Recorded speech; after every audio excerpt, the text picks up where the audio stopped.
What's going on, everybody? Welcome to another public video for New Biology Clinic. I wanted to take this time to just talk about something that constantly gets brought up that I try to answer the best I can.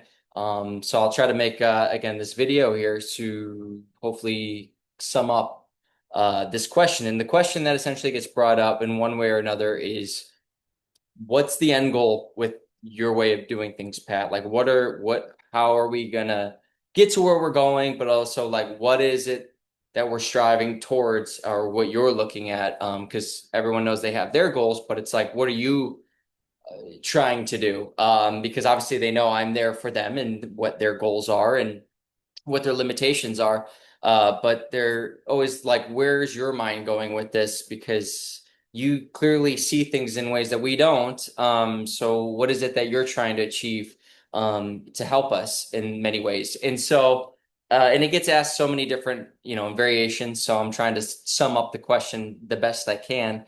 But the one thing that to answer that is that when the body is being challenged. Sometimes many of us can handle those challenges and we're just fine. A lot of times, though, that's not the case. So the body's going to compensate in one way or another. And what I'm always trying to do with people is first and foremost figure out what are our limitations.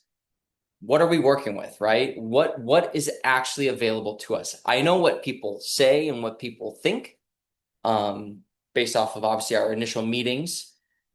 But once I start getting people under stress and we put them in stressful positions and trying to challenge the body and challenge the mind, challenge the breath, I start to see really kind of what's more available to us.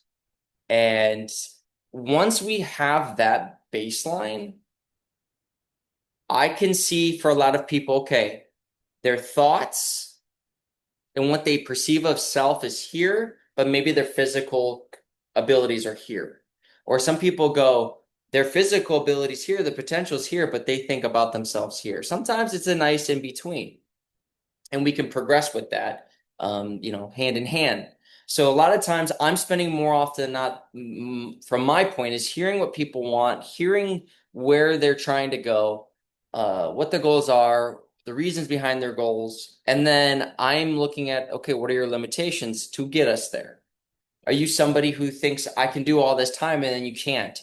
Or are you someone who goes, oh, I get really sore really easily. So now we're having to adjust to that. Are you somebody who's like, oh, no, I got this, and not hearing anything that maybe I'm trying to say and slowing you down, and you're doing all these adjustments and compensations unannounced or, unbeknownst to you? And how do I then work with that? So this always is why I'm constantly talking about slowing things down, because in the grand scheme of things, if I can know where your baseline is working with me, I can know your baseline is. I know where you fall on these, made up skills that I've put in my head. Once I can see where you're at, then it's knowing, okay, I'm going to slow you down and really get you into that breath and allow us to use that as our basically our crutch, our lifeline through all the things that we're doing. Because as I'm asking you to progress, I want to know that you can connect with that breath every time to slow yourself down, pick up when you need to, and the breath is matching your intensity. And so when you can do that, the end goal becomes where I know your goal. I know what you're trying to do. I know your limitations, and so do you. So when you go and do whatever you're doing, it doesn't even have to be exercise, you have the cognitive awareness to be present with the body, check in. What am I doing? Am I pushing the limit? Am I self-aware? Am I allowing myself to adapt? Can I go faster? Can I slow down? All these pieces you can be so hyper aware of and be present with your body that the end goal becomes is that you can go do whatever you want.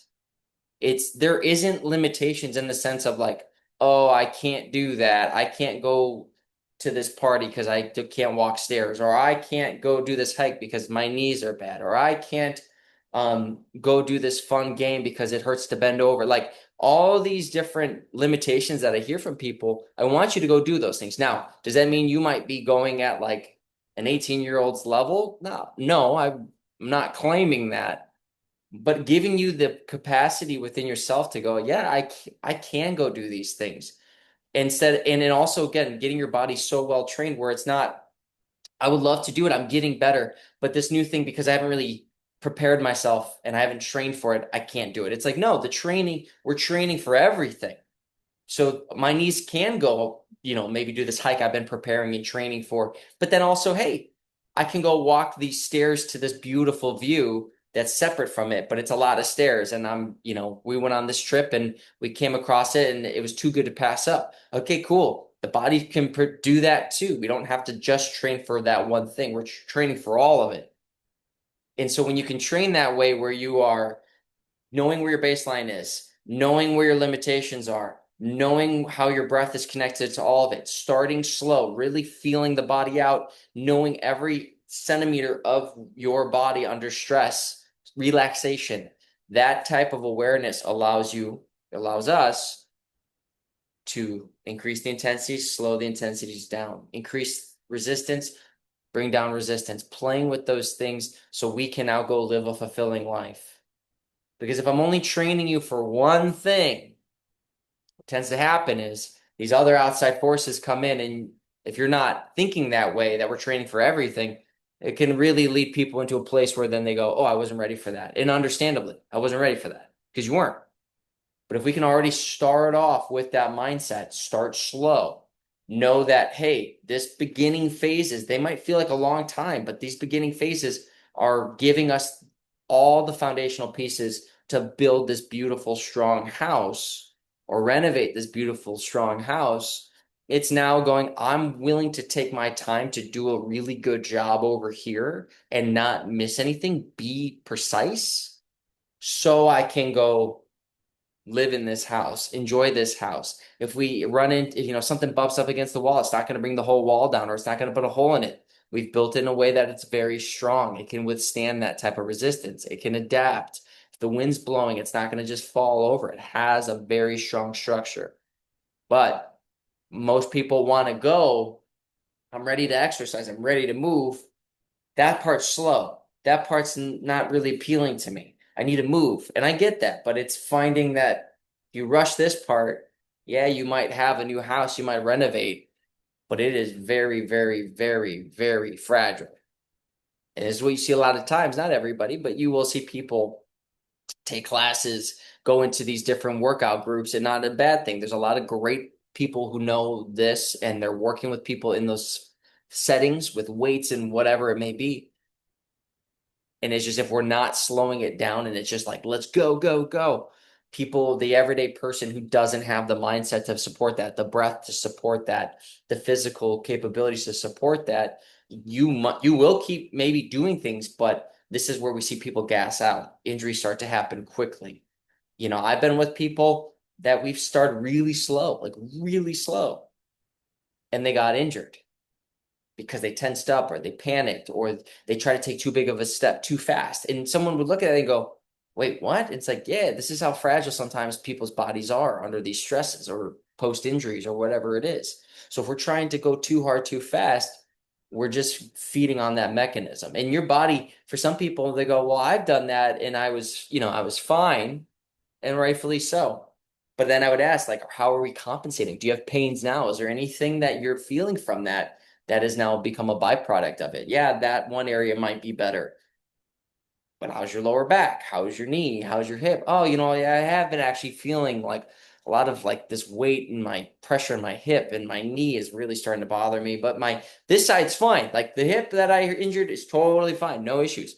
Okay, well then now I'm hearing that there's a compensation. So yeah, it might be fine just because you put the pressure elsewhere. And if we go too hard, too fast, this is what tends to happen from my professional and observable point of view.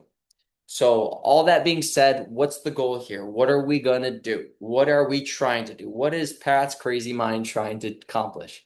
I want to get you all to know and recognize and understand your baseline with the breath, with your movements, with your mental state. These are how we can do that, knowing that it's not going to just be a straight shot up. It's going to be slow. It's going to have these ebbs and flows. Some days we're going to be great. Some days we're not. We're going to come in some days feeling like, well, let's rock and roll. And then partway through or in the beginning, it's like, oh, something's off. Cool. We adjust. We will adapt. Slow down. Or you might have days like, man, I'm just not really feeling it. Start moving. You're like, you know what? I actually feel pretty good now. You pick it up. So we're always going to adapt, but we can't do that if we don't know our baseline and we're not present with self. So this way we can get to a point where we can train, do our training, and live our life. Go do things. And if there's obviously hard feats of strength or endurance or conditioning or something really big we want to do that needs a little bit more attention for training, then we can add training to that. You can absolutely train for it, no doubt. But if it's a matter of going, I want to live my life, I want to go have these things, sometimes it might feel like you're slowing down crazy because you are, but it's that type of awareness that needs to be instilled and really conditioned so we can then go do this. Hope that makes sense. Hope this is something that might be interesting to you. If this is something that's just interesting to you, please join us at newbiologyclinic.com. If you're already there, keep coming, keep joining the classes, keep joining the webinars, keep joining if any one-on-ones you want to do with me, that as well. We have tons of other enrichment services, practitioners, the whole nine. We got our conference coming up at the Polyface Farm at Joel Salatin's place coming up in June, beginning of June. So check out that if you haven't. You can go to our different websites to find that information. But on that, have a lovely rest of your day, everybody, and I'll talk to you soon.